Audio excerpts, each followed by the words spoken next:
tudo bom?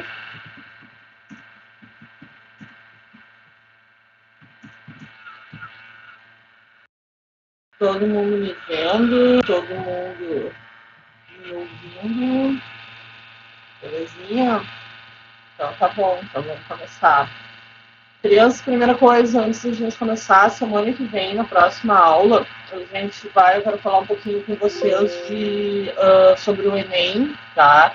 A gente falou rapidamente na aula passada, mas eu quero comentar com vocês provas do Enem, ver com vocês algumas questões mais específicas, tá? De coisas que vão ajudar vocês. E aí, façam o seguinte, na próxima aula, depois eu mando, quando chegar na hora, eu mando o link para vocês aqui da prova do Enem, para vocês conseguirem abrir, mas enfim, a gente vai dar uma comentada na prova de 2019, a última que teve, e enfim, quem já tiver tiver acesso, se quiser dar uma olhada antes, você sabe que a prova está tudo lá disponível no site do INEP, né? Quem não fez a prova não conhece. E a gente vai dar uma comentada nessa prova, assim, 5 questõezinhas e coisa e tal, relativamente um nível de texto relativamente baixo, né? Um nível da prova, de dificuldade relativamente acessível, né? Mas, enfim, parei que tem um convidado aqui que deve aparecer um pouquinho, tá? Tchau pro povo na câmera. Fala tchau, povo. Bye bye, agora some. Peraí. Sorry, crianças. Momento da aula em casa, né? Enfim, gasta R$10 no telefone, no computador. Mas, enfim, o nível de dificuldade baixo, né? Especialmente para vocês que estão se preparando para URBS, PUC, essas coisas todas. Mas são 5 questões que têm um peso importante e que, no mínimo, vocês conseguem gabaritar. E a gente consegue, dando uma olhada na prova, vocês entendendo o tipo de questão, no mínimo dos mínimos, vocês conseguem ganhar tempo resolvendo as questões, né? O que no caso do Enem, tu ganhar uns minutinhos a mais ali, que tu evita ter que ler um texto inteiro, um enunciado inteiro, ficar procurando coisinha lá no meio quando não precisa. É um alívio, né? Para quem já fez o Enem já sabe que a questão do tempo é sempre um problema, né? Sempre muita coisa para ler, muita questão para responder e o tempo acaba sempre sendo apertadinho, tá? Então se preparem para a semana que vem. A gente vai falar da prova de 2019, vai comentar ela um pouquinho de 2019, tá? Mas aí, seguindo a conversa, semana passada a gente estava falando de sufixos e a gente foi quase até o final, então antes de seguir de assunto, eu quero só terminar com vocês a questão dos artigos, né, sufixos, estou viajando. A questão dos artigos que a gente começou na aula passada. Eu tinha falado dos artigos indefinidos, o ei ou el, lembrando que vocês não podem usar o ei ou el na frente de plurais, né? Ele só funciona como singulares, vocês não podem usar ele na frente de incontáveis. Com esse tipo de substantivo, vocês deixam sem nada, se não puderem usar o artigo definido.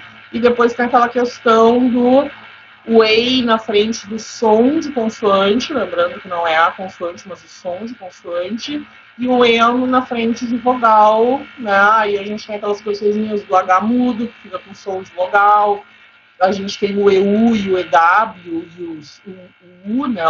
Algumas palavras com U. Sufixo, a gente tá vendo? Sorry, crianças, então eu confundi com a turma da tarde. Desculpa, crianças. Então tá, a gente tá vendo sufixo. Peraí, só um pouquinho, isso mesmo? Tá. Sorry, crianças. Eu peguei aqui o horário da turma da tarde, nem me dei conta, desculpa. Bom, enfim, sufixos, a gente tá aqui, a gente terminou tudo, aparentemente a gente terminou tudo. Então lembrem, só para relembrar vocês, que os sufixos, eles formam classe gramatical, né? Vocês têm uma classe no começo e uma classe no final, e basicamente o que eles vão pedir para vocês, naquelas comparações de sufixos, que vocês têm que se ligar à classe gramatical final das palavras, né? Os sufixos vão servir para formar a classe gramatical, tá? E essa questão de função gramatical e classe gramatical é uma coisa que a URGS especialmente gosta bastante, tá? Aí, seguinte, vamos falar de outra coisa, então. Eu venho aqui para vocês hoje, então, marcado, já que não é o fim dos artigos aqui. Olha que emoção, preparem-se. os pronomes, tá? A gente não vai conseguir ver todos eles hoje, falar deles todos hoje, mas a gente vai ver o comecinho. E os pronomes é o seguinte, assim, ó, tem aquela tipo de questãozinha de pronome que quem já resolveu provas passadas, já fez vestibular, vai certamente reconhecer que são aquelas questões de referência. Todo ano vocês vão encontrar pelo menos uma dessas questões, não é incomum aparecer mais de uma, aparecer duas, uma em cada texto, que são aquelas questões em que eles vão pedir normalmente para marcar verdadeiro ou falso, né? O pronome he lá na linha não sei o que está se referindo a Maria lá na linha não sei onde, tá?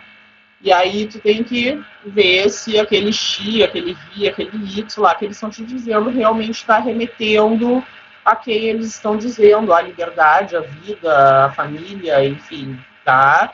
Então esse tipo de questão, a probabilidade de cair é altíssima, realmente muito alta, então preste atenção, tá? E aí, primeira coisa, a gente vai falar dos tipos de pronome, alguns detalhes aqui para ajudar vocês, tá? Às vezes eles deixam umas lacunas também, mas tipos de pronome, aquele tipo de coisa. Mas lembrem o seguinte, nessas questões de referência, o fundamental dos 9, que vai resolver essa questão mesmo, é vocês tirarem aquele pronome e substituírem, colocarem o substantivo que eles estão dizendo para vocês que ele está substituindo, né? Então eles estão usando um rila na linha não sei o que, vocês vão e eles dizem que aquele ri está se referindo ao João, que foi mencionado umas linhas anteriormente, né? Foi mencionado umas linhas antes. Aí é o seguinte, o que vocês têm que fazer? Vocês têm que tirar aquele ri, botar o João e ver se aquela frase, aquela oração faz sentido, não só gramaticalmente, né? Mas também faz sentido no contexto, se o João realmente fez aquela coisa ou não fez aquela coisa. Isso é o que realmente, definitivamente, vai responder a pergunta para vocês, tá? É isso que define, né? Aí, fora isso, o que mais? Eles podem deixar a questão de lacuninha, que eles vão pedir para vocês completarem com o pronome adequado, isso especialmente com os pronomes relativos, lá os who, which, né?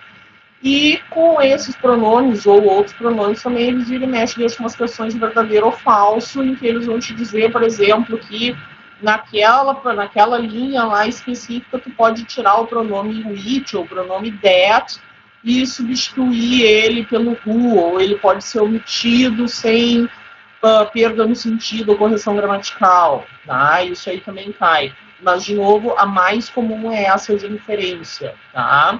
Aí, seguinte, começando a falar dos pronomes pessoais, e aí isso aí já vale também para ajudar vocês, não só em questão de lacuna, completar com pronome, mas nas questões de referência, tá? Então, primeira coisa, os pronomes pessoais, vamos começar com o que a gente chama, vocês têm isso bem no comecinho do livro de vocês, tá? Vocês têm a tabelinha bonitinha, que é o que a gente chama de subject pronouns, ok? E aqui a gente vai falar mais das pessoas do que do pronome propriamente dito, tá? O pronome subject, como o nome já diz, ele é o pronome sujeito. Subject é um sujeito. Ele equivale para a gente em português, então vocês aprendiam lá na quinta série, dos pronomes pessoais do caso reto, tá? Aqui o nome é um pouquinho mais autoexplicativo, né? Não porque é reto, porque é oblíquo, aqui ele é sujeito ou objeto, tá? Então a gente começa com os pronomes sujeito. Quem são eles?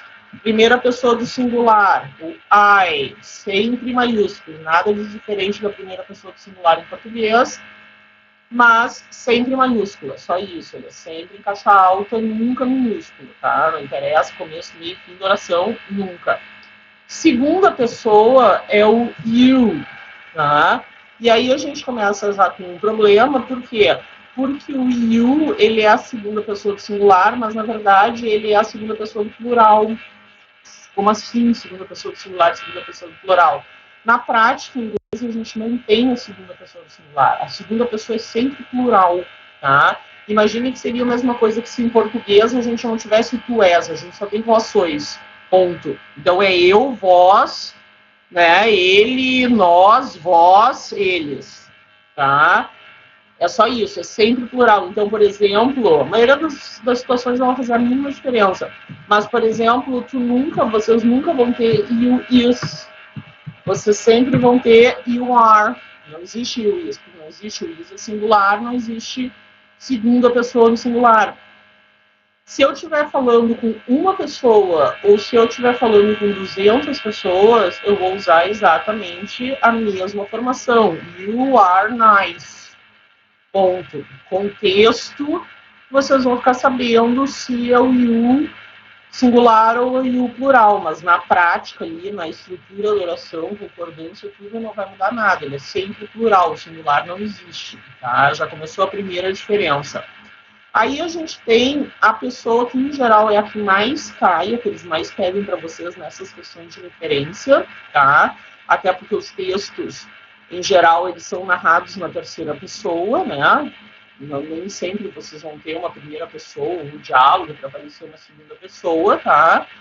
Mas, então, em geral, aparece a terceira pessoa. E, fora isso, a terceira pessoa do singular, ela é a mais irregular, a mais chatinha de todas, tá? Isso quer dizer que também ela acaba gerando mais perguntas, né? Ela dá para fazer mais perguntas, especialmente pergunta padrão URGS, né? Aí a gente tem as três pessoas, que é o he, o she e o it, tá? A gente tem três pessoas, masculino, feminino e neutro. O começo, o he e o she, é basicamente a mesma coisa que em português, o ele ou ela, né? Só muda o gênero, mas o número não muda, tá? E a terceira pessoa. Tem o eu, tem o vocês que estão aí do outro lado, e tem a terceira pessoa, que é quem não está aqui, que é o pessoal da biologia, a professora de biologia, é a Adriele de espanhol, é o Leandro, certo? Ele e ela, tá lá, longe, né?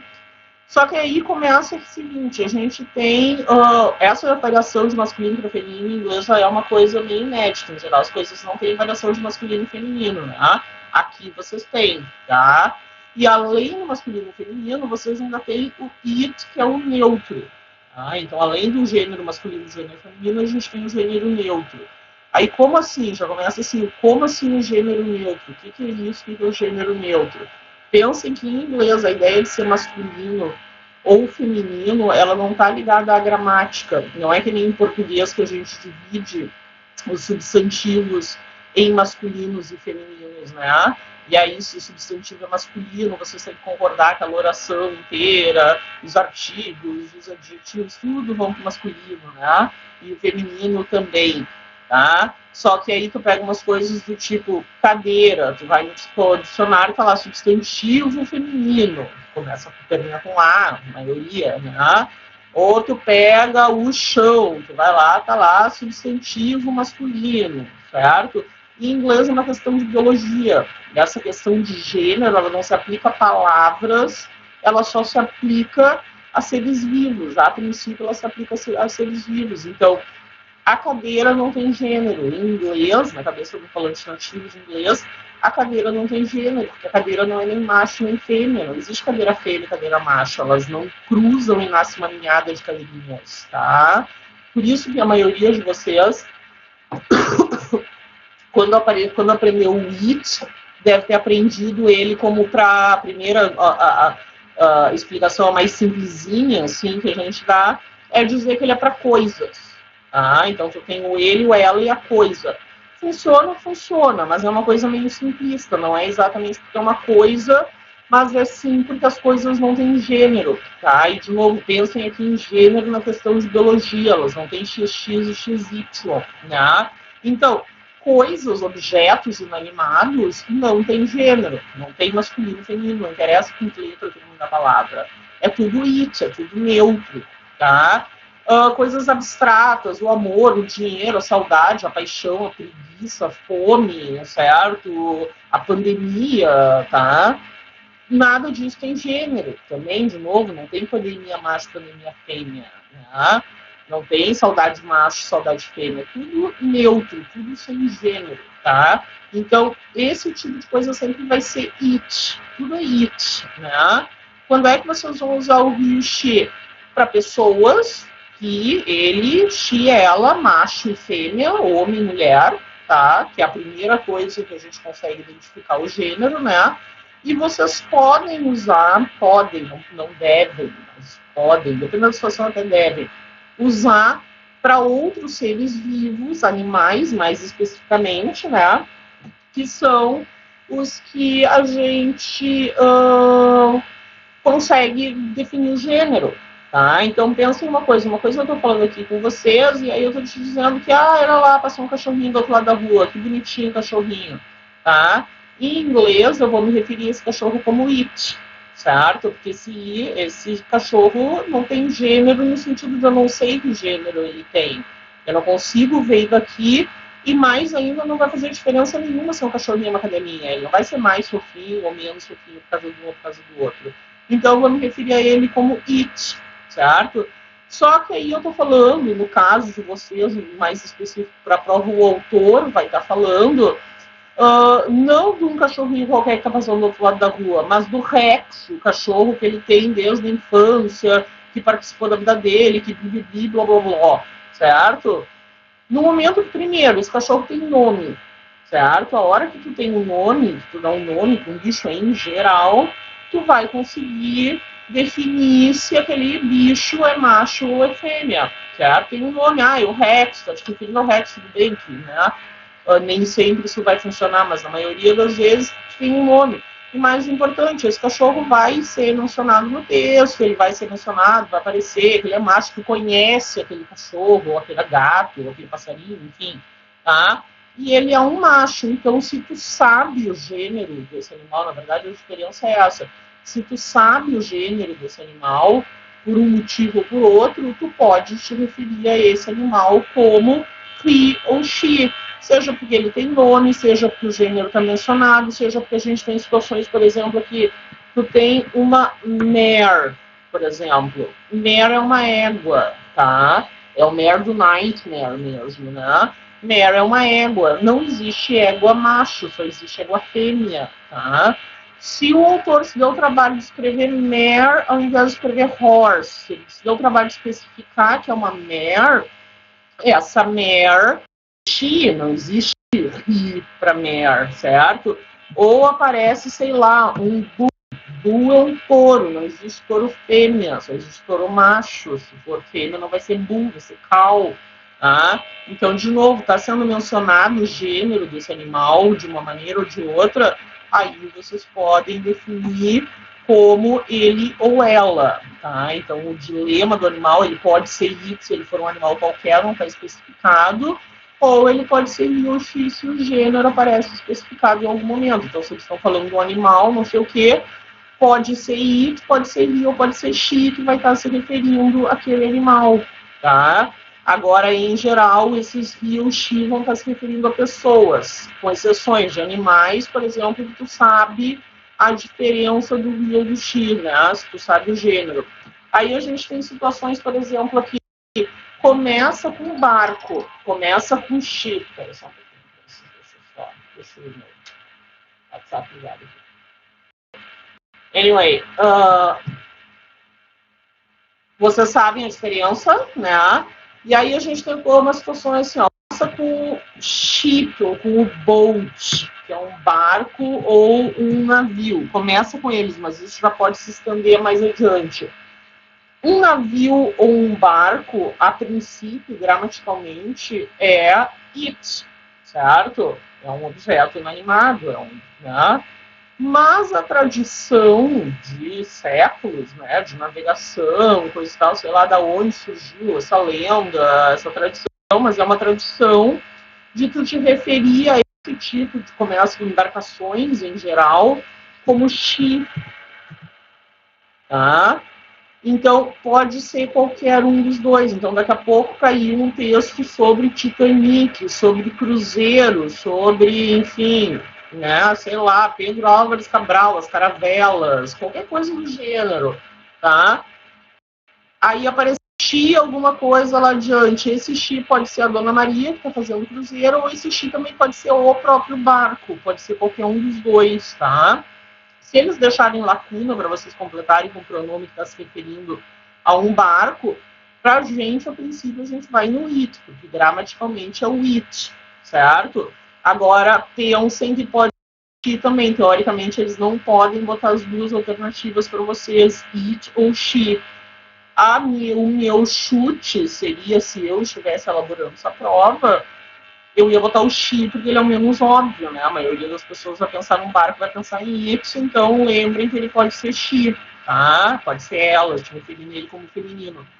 Só que aí essa mesma tradição, ela se estende para outros tipos de embarcações, não é exatamente uma embarcação, mas um carro, certo? Dependendo da situação, o cara pode se referir ao carro como she, tá? Uma nave espacial, que é uma spaceship, né? Então, esse tipo de coisa, esses meios de transporte, mas a princípio, o clássico mesmo é barco, tá? Agora, não se surpreendam se aparece um carro ou alguma coisa e eles se referindo a essa máquina como she, sei lá, maneiras de mostrar carinho, alguma coisa do gênero, tá? A mesma coisa, isso é uma coisa já mais internacional, mais universal, que é tu te referir à tua pátria, à tua terra natal, como uma figura materna, né? Se vocês repararem o hino, a pátria é a mãe gentil, né? Isso não é só em português, não é só no Brasil, essa metáfora, né? De comparar a tua terra natal com a tua mãe, tá? Então, ou com uma mulher, mas se vocês repararem os símbolos, né? Os desenhos de moeda da República, a Marselhesa na França, todas aquelas figuras que se usa para representar a República, a pátria, né? É sempre uma mulher, em geral, um semblante, tá? Então, também, a mesma história do barco. A princípio, um país, uma república é it, não é uma pessoa, não tem gênero, né? Mas, pela metáfora, tu poderia te referir como she, também, pela tradição, às vezes acontece tu te referir à república como she, então fiquem sabendo que qualquer uma delas funciona, tá? Aí, seguinte, mais uma coisa que a gente tem aqui, ó. Eu falei para vocês que a maioria, que a divisão de gênero em inglês não é uma coisa que aconteça com frequência, né? Os substantivos, em geral, eles são neutros, com poucas exceções. Então, por exemplo, doctor, ou teacher, né? Ou student, ou enfim, qualquer coisa do gênero, não tem médico e medicar, não tem professor e professora, aluno e aluna, tem student, ponto. Tá? A palavra student não tem gênero. Né? Algumas coisas a gente tem no masculino e feminino, como os pronomes pessoais aqui na terceira pessoa, né? Os substantivos, os nomes que a gente usa para se referir à família. Então, aí tu tem a mother e tu tem o father, né? Tu tem o son e tu tem a daughter, tá? Tu tem o husband e a wife, o aunt e o uncle, nephew e niece, né? Então, nessas situações vocês têm a variação de masculino e feminino, e no pronome também vocês têm a variação de masculino e feminino, alguns títulos de nobreza, né? O duque, a duquesa, esse tipo de coisa, tá? Mas esses aqui são os mais comuns. E aí, o seguinte, quando a maioria não tem, mas quando tu tem um masculino e um feminino, vocês vão ver que eles não são nem, em geral, nem o masculino e o feminino um do outro. São duas palavras diferentes, o son e a daughter, não é nem só tu trocou o finalzinho ali para ficar feminino, tá? E não é uma derivação, ele é uma outra palavra, mother e father, né? Então elas são duas coisas separadas, tá? O he e o she, mas enfim. E aí, quando isso acontece, vocês não podem generalizar no masculino, como a gente faz em português, tá? Por exemplo, vocês não podem falar fathers. Se tu vai mandar um bilhete para casa, convidando os pais ou responsáveis para virem na escola, blá, blá, blá, tá? Em português, tu coloca lá aos pais, né? Ou o responsável, tá? Em inglês, se tu colocar fathers, tu tá excluindo as mothers, tá? Funciona em inglês da mesma maneira que funciona pra gente no feminino. Quando a gente coloca no feminino, a gente está excluindo o masculino. Então, se eu falar aqui para vocês, as alunas vão fazer tal coisa, os alunos vão estar excluídos, tá? Você sabe que vocês não vão precisar fazer. Agora, se eu falar alunos, mesmo que vocês tenham 100 mulheres e um homem lá no meio, tá valendo para todo mundo. A diferença é que em inglês isso vale para os dois lados. Se eu usar o fathers, o que eu estou convidando é só os pais, certo? Eu não estou convidando as mães estão excluídas da conversa, né? Se eu falar, por exemplo, a minha mãe tem 2 filhas e um filho. Em português ela se refere a nós 3 como os meus filhos, né? Apesar das filhas serem maioria, tá? Em inglês, se ela falar my sons, o que as pessoas vão entender é que ou eu e a minha irmã não existimos, ou a gente não está incluída na conversa. Ela está se referindo só a mais um filho homem que ela tem, inclusive, tá? Então, exclui. Com as questões de família, aqui nessa situação, ou vocês vão usar mother and father, vocês vão ter que usar os dois, né? Son and daughters, por isso que vocês aprenderam lá no básico 1 a perguntar do you have brothers or sisters? Ó, se eu perguntar do you have brothers, né? Se o cara tiver só uma irmã, ele vai dizer no, I don't. Tá? Então você tem que perguntar brothers or sisters, né? Então, ou tu repete os dois sempre, ou a gente tem algumas palavras que são neutras do tipo parent. Tá? Parent é uma palavra neutra, mother e father não, parent é. Então, eu vou mandar um bilhete para os parents, que seriam os pais. Então, ou mother and fathers, ou parents. A mesma coisa vai valer para siblings, que já caiu em prova da URGS. Tá? Sibling é um irmão ou irmã, não interessa, ela é genérica, tá? Por isso que em inglês a gente pergunta para as pessoas se elas têm children, crianças, children é criança, né? E eles vão dizer, yes, I have 2 children, eu tenho 2 crianças, tá? Porque aí engloba filho e filha. E não interessa se essas crianças têm 50 anos de idade, elas continuam sendo crianças, na ideia de filhos, tá? Então, é por causa disso, porque senão tem que perguntar my sons and my daughters, tá? Or do you have sons or daughters, tá? Por isso que a gente usa isso. Só que aí, quando a gente entra na parte de pronomes, essa ideia fica um pouquinho mais complexa, porque é o seguinte... Imaginem que cai um texto jornalístico, por exemplo, falando sobre, sei lá, saúde, prevenções contra o Covid, não sei o que ser tomado, como fazer. Esse tipo de coisa que hoje em dia a gente lê 300 por dia. Ou, sei lá, sobre uma pesquisa, a PUC gosta muito desse tipo de coisa, não vai na URGS também, uma pesquisa que foi feita falando sobre a cor das paredes das salas de aula, né, e o desempenho dos alunos, né. Daí o cara lá, o autor dessa pesquisa, ou o autor dessa reportagem, tá falando lá para a pessoa, né, se tu ainda tem alguma dúvida, se tu tá com sintomas, se tu tá tossindo, se tu tá tendo febre, coisa e tal, aí ele vai te dizer call your doctor. Tá? Ele vai te dizer liga pro teu médico. Né? Em português vai ser automático, ó. Call your doctor, liga pro teu médico, né? Em inglês, a princípio, essa frasezinha aqui, ela não tem gênero, liga pro teu médico a. O doctor não tem gênero. Só que aí, se eu continuar esse call your doctor, eu continuaria assim, ó. Because, aí eles deixam uma lacuna para ti. Escrevi errado aqui. Because we'll know how to help. Tá?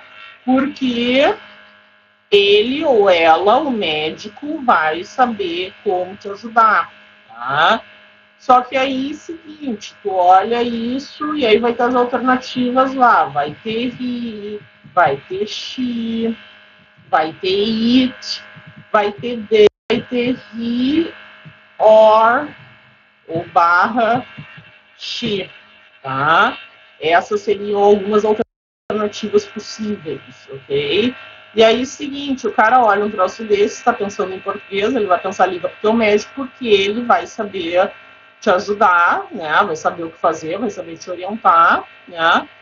E vai marcar o RI, tá? Só que em inglês, se tu botar o RI nessa situação aqui, em que tu não tá falando de um médico específico, tu tá falando de qualquer pessoa que estiver naquela situação, ligar para qualquer médico, a princípio, tá? Se eu botar o RI, o que eu estou te dizendo é que as médicas não podem te ajudar. Então, você tem que ligar para um médico homem. Não é só um médico macho homem, tá?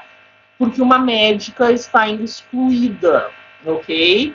E aí, seguinte, a resposta gramaticalmente mais formal para isso seria vocês terem que repetir os dois pronomes e dizer he or she. Então, isso aqui de uma maneira bem formal, vocês completariam aquela lacuna dizendo que because he or she will know how to help.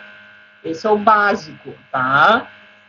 Só que aí tem um negócio seguinte, imagina que tu é um escritor, ou tu é um jornalista, que tá um pouquinho preocupado ali com a fluência, com a estilística do teu texto, tu tem que ficar repetindo ou ela, ele ou ela, dele ou dela, para ele ou para ela, certo? Isso acaba com o cara, né? Isso quebra a história do cara. Então, é muito comum, nesse tipo de situação, eles usarem a terceira pessoa do plural. E aí vocês teriam algo assim, ó. Call doctor because they will know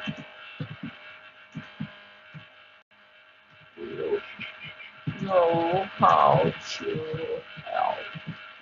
Tá? E essa aqui é uma oração, isso é o que a gente chama de singular day, tá? Essa aqui é uma oração em que, se vocês repararem, aquele pronome ali que vocês têm no day, que está se referindo ao doctor na oração anterior, né? Quem vai saber ajudar é o doctor. Se eu tirar aquele day e botar um doctor ali, vai funcionar, né? Ele não concorda com o substantivo a que ele se refere, porque doctor é singular, mas day é terceira pessoa do plural, tá? E aí muita gente vai se embananar ali no meio, seja na ideia de te completar numa lacuna, seja numa questão de referência em que eles vão te dizer que aquele day lá na linha não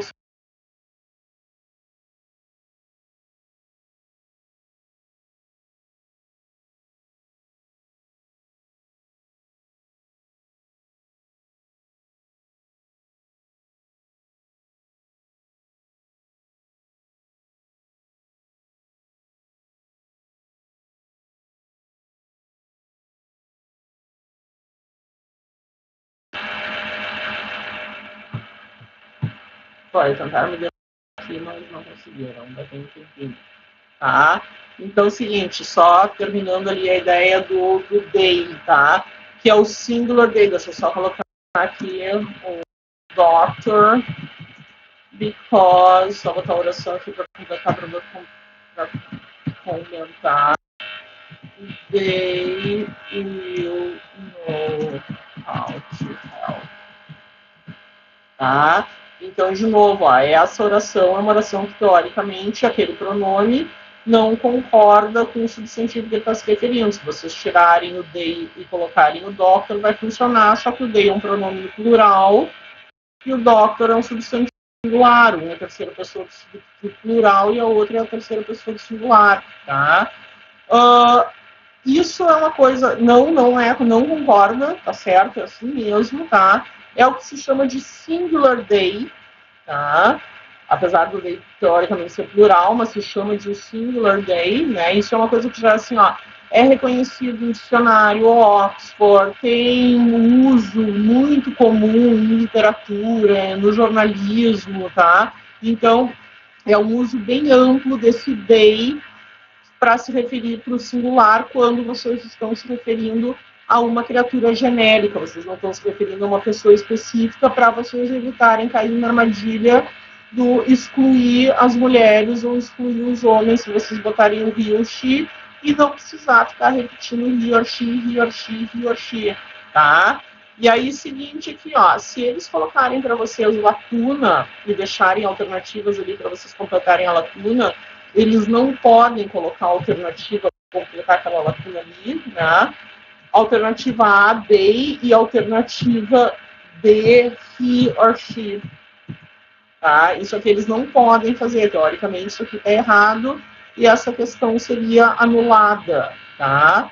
Contudo, a probabilidade maior é que eles peçam para vocês indicarem a quem esse pronome they está se referindo. Se vocês estiverem lendo um desses estudos, um troço desses, saibam que esse they pode estar se referindo ao singular, tá? Desde que, de novo, seja uma coisa genérica, né? Vocês estejam falando de uma generalização, tá? Isso aí é sobre a terceira pessoa do singular, que em geral é mais chatinha. Ah, não, tem mais uma coisinha para falar para vocês aqui, ó. A gente tem, isso é uma coisa que já caiu em prova, a gente tem o que a gente chama em inglês de pronome vazio, empty pronouns, né? Que em português seriam os pronomes, aqueles os sujeitos indeterminados, ou os verbos impessoais também, tá? Em português a gente pode ter um sujeito indeterminado, né? Em inglês tu não pode ter oração sem sujeito, não pode, tá? Então tu tem uma coisa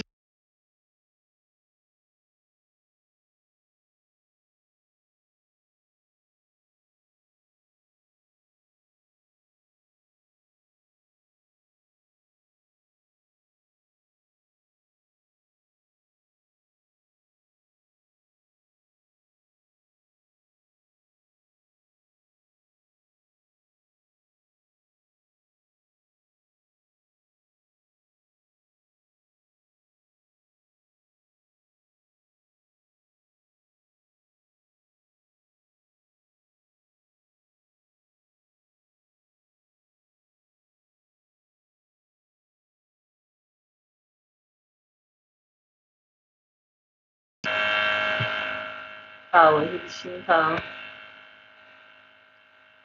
Hoje tá meio instável a coisa aqui. Mas enfim, só que ó, sujeitos indeterminados em português, exemplo ali do está chovendo, né? Ou é difícil compreender por que tais coisas acontecem. Tá? Esse escrevi tudo errado ali, mas enfim, não importa. Tá? E aí o que o cara faz? Se o cara tá pensando em português, o que vai acontecer? Ele vai olhar para isso e ele vai falar exatamente assim, ó, is difficult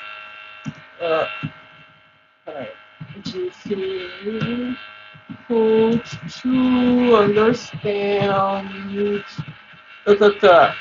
tá? Ou vai dizer is raining, tá? E esse tipo de questão está errada, porque vocês não podem, se vocês pararem para olhar essa oração em inglês, quando eu falo is difficult to understand, aquele verbo is, ele não tem um sujeito, ele está solto no mundo. Tá? O is raining, ele não tem sujeito, aquele verbo está solto ali, tá? E isso não pode acontecer em inglês. Verbos obrigatoriamente tem que ter um sujeito na frente. Se esse sujeito não sabe quem é o sujeito, né, o que tu vai fazer? Tu vai falar it's raining. Tá? Vai ser difficult to understand why something happens. Né? Isso aí é o que a gente chama de. Isso aqui ele tá ali, aquele it tá ali, ó, só para cumprir tabela, tá? Ele tá ali só para preencher o buraco. Ele não está se referindo a ninguém, ele não está fazendo o papel dele de pronome, como a gente tem em português, em que, né, ele remete ou ele se refere a alguém que já alguém, alguma coisa que foi citada anteriormente no texto, tá? Esse aqui não está ali para carregar o verbo para o verbo não ficar sozinho. Até porque vocês têm que lembrar o seguinte: vocês têm que, em inglês, entre outras coisas, quando vocês vão fazer uma pergunta em inglês, a gente tem que fazer aquela questãozinha de botar o verbo para frente do sujeito, né? O auxiliar ou o be para frente do sujeito. A gente tem que fazer aquela inversão, né? Não é só pontuação, tá? Se vocês não têm aquele it ali, vocês não vão conseguir fazer uma pergunta. Vocês não conseguem fazer a estrutura da pergunta de pegar e botar e deslocar aquele pronome para frente do sujeito, tá? Então é basicamente só para isso que ele está ali, só para ficar segurando o verbo, tá? Só que aí é o seguinte, na prova, se eles te perguntam aquele it ali do it is raining, lá na linha não sei quem, tá se referindo a guarda-chuva lá na linha não sei aonde, vocês vão responder que não, porque está sempre errado. Esse tipo de pronome, que é o que a gente chama de pronome empty, ou pronome vazio em inglês, tá? Ele tem um nome técnico mais bonito, mas, né, ele é um pronome vazio, tá? Ele é um pronome dummy, às vezes ele é um boneco, ele tá ali só para ocupar o lugar, ele não tá ali, não tem nenhuma função gramatical propriamente dita de pronome, tá? Então, se cair um troço desses, a resposta para vocês é sempre falso, tá? Não interessa, ele nunca está se referindo a ninguém, então não interessa o que eles vão dizer, que está sempre errado. Isso aí caiu na prova, se não foi agora, esse ano, essa última, na prova do ano passado, tinha uma questão exatamente dessas, em que eles pediam para vocês, no meio ali das questões de pronome, né, do fulano se refere a ciclano, tinha uma dessas, tá? Então, se liguem que esse tipo de coisa está sempre errada, tá? Aí, seguinte aqui, ó. Vocês têm bem bonitinho os pronomes, né? Vocês têm a tabela lá no livro dos pronomes pessoais, tá bem no comecinho, se eu não me engano, tá? Eu não vou botar a tabela inteira aqui para vocês. Eu vou colocar só peraí, desculpa, eu não terminei aqui, ó. Aí a gente tem aqui, ó, o we, só para terminar, aqui não tem muito o que dizer. O we é a primeira pessoa do plural, nós, não tem mistério nenhum, é o nós, né? Eu e tu, tá? É plural. A gente tem o you, que a gente já falou lá antes, que agora aqui realmente com a segunda pessoa do plural, considerando que ele vai estar lá no singular também, igualzinho. E a gente tem o they, que é a terceira, tá? Que a gente pode usar lá para pessoa do singular, porque o they, na terceira pessoa do plural, não faz uma diferença gênero sem gênero, tá? Todo mundo é they, né? Então, uma mulher é she, duas mulheres é they. Um homem é he, dois homens é they. Uma cadeira é it, duas cadeiras é they. A mulher, o homem e a cadeira, they, tá? Então, aquela coisa toda de é masculino, é feminino, é neutro, generaliza, não generaliza, só vale no singular. O resto vai estar sempre no plural, é tudo igual. Por isso que eles usam o they como neutro, né, para substituir lá quando vocês estão falando de alguma coisa genérica de uma pessoa genérica, tá? Mas em geral ali as pessoas do plural, elas não vão dar muito problema para vocês, né? Só aí seguinte, falou no it, no we, por exemplo, o pronome we lá na linha não sei quem está se referindo a Maria na linha não sei aonde. Está errado, por quê? Porque o we vai ter que ser plural, né? O it, lá na linha não sei quem, está se referindo às cadeiras lá na linha não sei aonde. Está errado, porque o it é singular, tá? Então, esse tipo de coisa vocês não precisam nem voltar lá no texto para dar uma olhada. Vocês já podem eliminar só baseado pelo número. Tem a situação específica do they, que vale para o singular, e só quando vocês estão falando de alguma coisa genérica, tá? Que vocês não querem nenhum outro. Tá? Aí, seguinte, essas são todas as pessoas. Então, tudo isso que eu falei agora vale para todos os outros pronomes. Agora não é mais uma questão de pessoa, é questão de pronome. A gente tem que escolher o caso correto do pronome, tá? Eu vou colocar para vocês só a primeira pessoa. Vocês têm as primeiras pessoas, eu não vou botar a tabela toda aqui para vocês. Vocês têm a tabelinha bem bonitinha lá para vocês no livro, tá? Então, eu tenho aqui, ó, comecei com os pronomes sujeito, né, que era o I, o you, o he, o she, o it, o we e o they, né? E aí, a gente entra depois no que é um pronome objeto. Ó, tá? Que aí é o me, o you, o he, o him, o her, o it não muda, o us, tá? O you e o them, tá? Esses são os pronomes object em inglês, ok? E, de novo, é o pronome pessoal do caso reto e o pronome pessoal do caso oblíquo do português, tá? Só que com um nome mais autoexplicativo.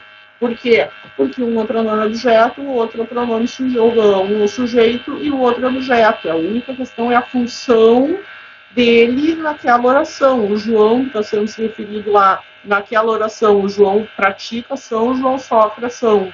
É só isso aí que muda, tá? O João tem que ser singular, o João tem que ser um homem, né, um macho, tá? Mas ele pode estar praticando ou sofrendo a ação. É o eu e o mim. A diferença é que em inglês vocês têm objetos para todas as pessoas. Então, tu tem o me, tu tem o you, tá? Então, pensem no seguinte. I love him. Eu amo ele, né? Aí ficou na dúvida, perde uns segundinhos a mais, mas vai lá, pega o verbo e pergunta, quem é que faz isso? Quem é que ama? Eu. Então, eu sou o sujeito. Eu amo quem ou quem ou a quem. Né? Ou o que. Ah, eu amo ele, então ele é o objeto.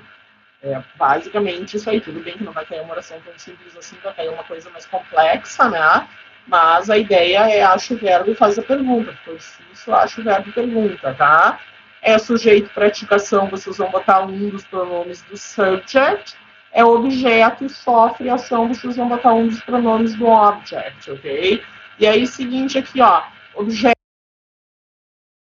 objeto, tá? Não interessa o que vem antes. Então, tipo assim, depois de uma preposição, sempre vai ser objeto. Nem todo objeto vai estar depois de uma preposição, ele pode ser direto, né? Mas se tiver depois da preposição, vai obrigatoriamente ser um objeto. Isso não há exceção. Querem ver uma coisa? Do tipo, eu faria uma coisa assim, ó, até um momento em português é uma coisa, ó. A minha mãe, então eu vou dizer uma coisa assim, minha mãe fez janta para mim, né? Aí tu tem lá, quem é que fez? A minha mãe é o sujeito, minha mãe fez o quê? Ela fez a janta para mim, tu tem dois objetos, um direto e um indireto, né? A janta foi feita para mim, tá? Até aqui o minha mãe e o mim, sujeito e objeto, que nem em inglês. E aí, em inglês, eu diria que she cooked dinner for me. Ó, tá? Mesma coisa, estrutura igualzinha. Né? Só que em português, se eu colocar aqui ela a janta para eu comer depois da aula, no momento que eu coloquei aquele verbo ali depois, no finalzinho, comer, aí vocês não podem mais usar o mim, vocês têm que usar o eu, porque não come, quem come sou eu. Ah, tem essas coisas, tá? E em inglês não interessa. Ó, não interessa se aquele me ali que está depois do for, se ele tem um verbo depois, ele não está flexionando esse verbo. Se o verbo está no infinitivo, ele continua sendo o objeto da oração, então continua sendo me. Em inglês seria mim comer mesmo, tá? Então não tem objeto, fora isso, não tem mais mistério, tá? O que mais aqui? Vocês têm os dois pronomes, que são os pronomes, o possessivo, são dois, esses aqui a gente não tem em português essa diferenciação. Possessivo e adjetivo, tá? O possessivo substantivo e o possessivo adjetivo, né? E aí lembrem uma coisa aqui, ó, esses carinhas aqui vocês não precisam concordar ele com o substantivo. Então não tem meu e minha, meus e minhas. Tem my, ponto. Tá? Só que vocês têm dois casos. Vocês têm o my, o your, o his, o her, né? Que são os adjetivos. Tá? São os possessivos, mas que são um substantivo, eles são um noun, tá? E qual é a diferença aqui deles? E aí o cara às vezes se banana, porque ele vê lá os possessivos, ó, em geral a maioria deles que colocam o yours, o hers, né? E aí o cara fica pensando que é porque ele vai pro plural, eles não vão pro plural, eles não variam, o número deles não varia, tá? Não interessa, é my house, my houses. tá? O my não muda, ok? This house is mine ou this house is mine, não mudou nada, tá? Qual é a diferença? O outro é um substantivo, precisa de um substantivo, tá? Enquanto um substantivo não precisa de um adjetivo necessariamente, né? Então, qual é a diferença? Os pronomes, os adjetivos, eles obrigatoriamente têm que estar junto, acompanhando, precedendo, para ser mais específica, o substantivo que eles estão definindo, tá? Então, eu vou dizer coisa que my house is far. A minha casa é longe. Aquele my é um adjetivo do house, ele não é só uma casa. Eu estou qualificando essa casa, ela não é só uma casa. Ela é a minha casa, tá? Então, ele funciona como um adjetivo.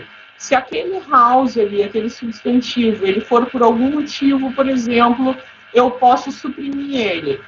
E eu posso dizer que my house is far, but yours is near. Ah, que nem eu faria em português. Eu digo que a minha casa é longe, mas a tua é perto. Não precisa da tua casa. Já ficou subentendido que eu estou falando da tua casa. Então, esse é o momento que vocês não podem mais usar um adjetivo, porque o adjetivo sem um substantivo ele não tem razão de ser, tá? Então, o que vocês vão fazer? Vocês vão usar o substantivo, ou o pronome substantivo, que é o mine, o yours, o his, o hers, tá? E aí tu tá ali, ó, yours is near. E mesmo que eles tenham só deslocado, ele não tá ali do lado. Então eu vou dizer que this house is mine. Ó, nessa oraçãozinha aqui, o substantivo tá ali, o house, né? Mas ele tá antes. Mas enfim, ele tá antes, ele não tá do lado ali, ele não tá sendo qualificado pelo possessivo. Então, vocês usam o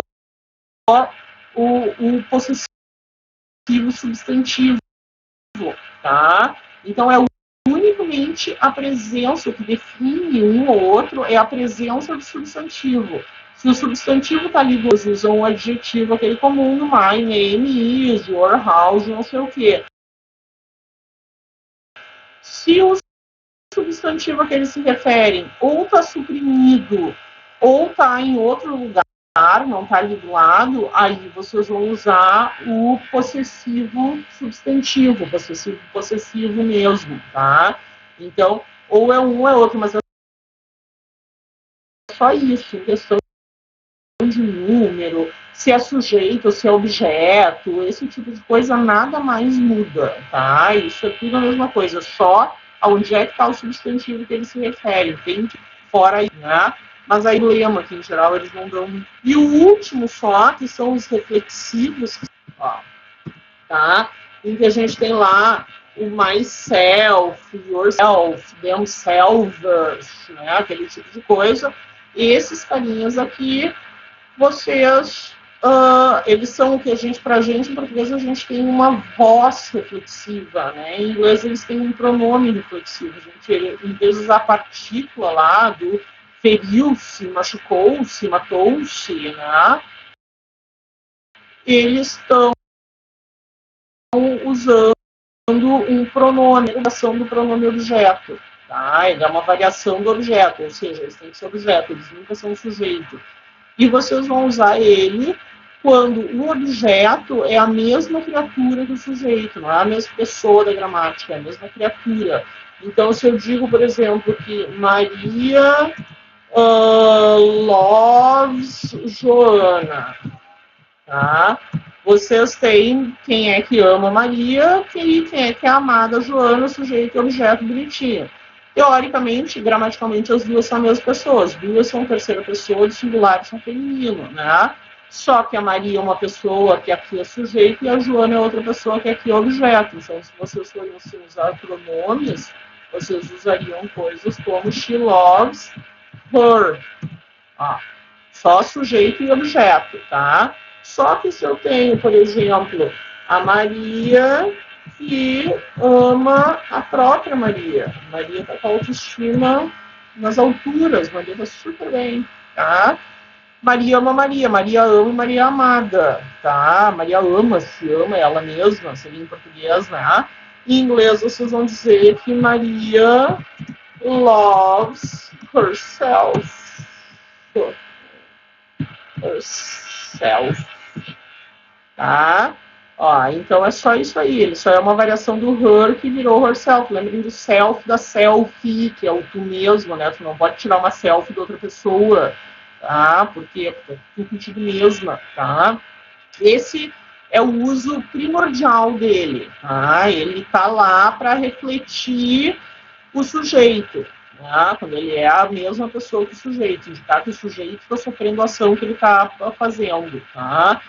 Só que aí a gente tem outros usos que eles podem perguntar para vocês o que esse pronome está fazendo lá. Ele está retomando a ideia do sujeito, ele está fazendo X, ele está fazendo Y, que é quando eu digo uma coisa assim, por exemplo, eu vou te dizer que the queen herself gave me the medal. Tá? Olhem isso aqui, esse herself, ele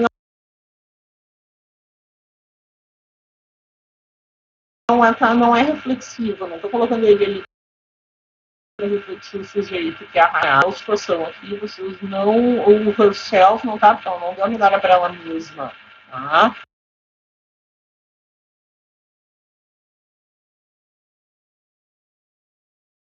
Quando vocês colocam ele assim, ó, junto do sujeito, para enfatizar o fático dele. Então, o que esse pronome enfatizando o sujeito, que é o equivalente em português, eu dizer que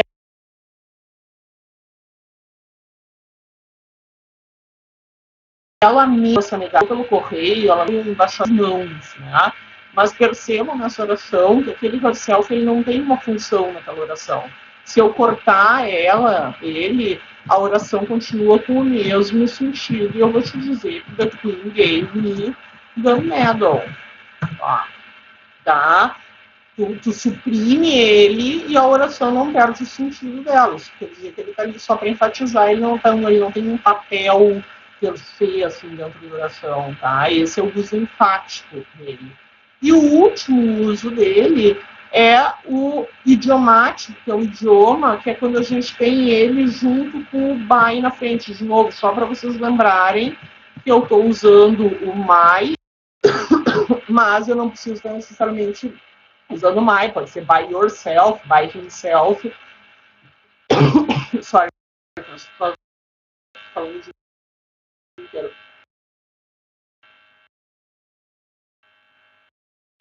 By myself, by himself, né? Só estou usando esse aqui de exemplo. Pode ser. Quando ele está dando a preposição by, ele assume uma. Aí ele tem um sentido de expressão idiomática, tá? Vocês não tem como traduzir ele literalmente.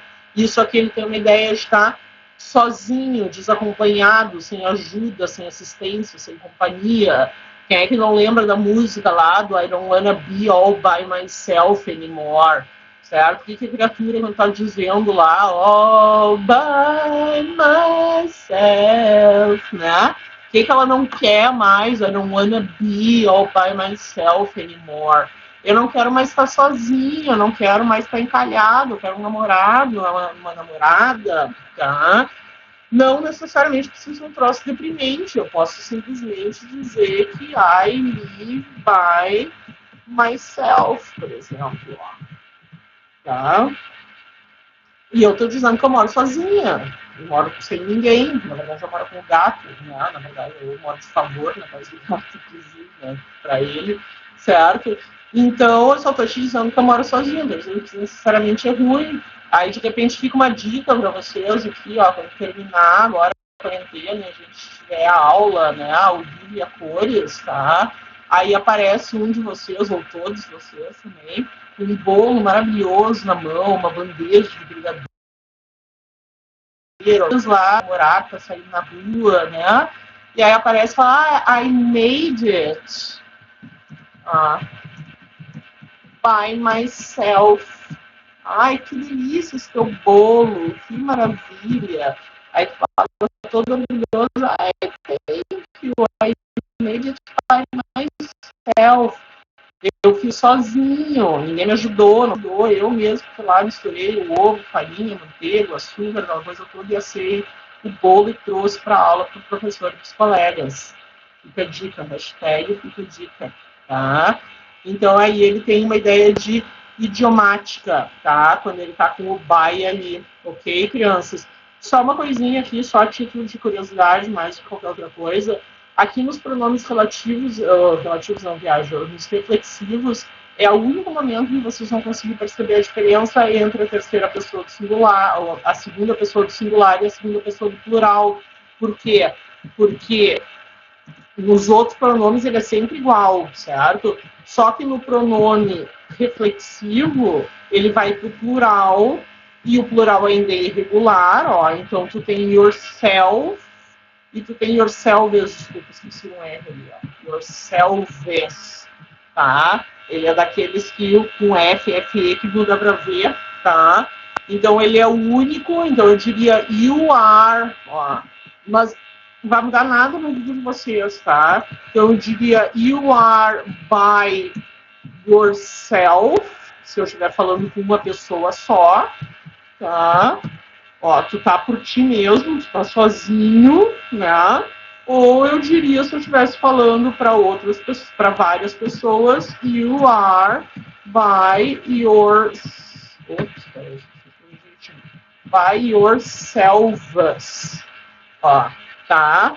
Mas percebam o seguinte, ó, é só o pronome reflexivo que tá mudando, o verbo, o sujeito, nada do resto muda, tudo continua no plural, tá? Mesmo que o yourself ali seja singular, ó, tá? Então, é só curiosidade mesmo, mas daqui a pouco aparece no próximo prova lá, o cara olha, mas tá no singular, não sei o que, eu vou botar o verbo no singular também.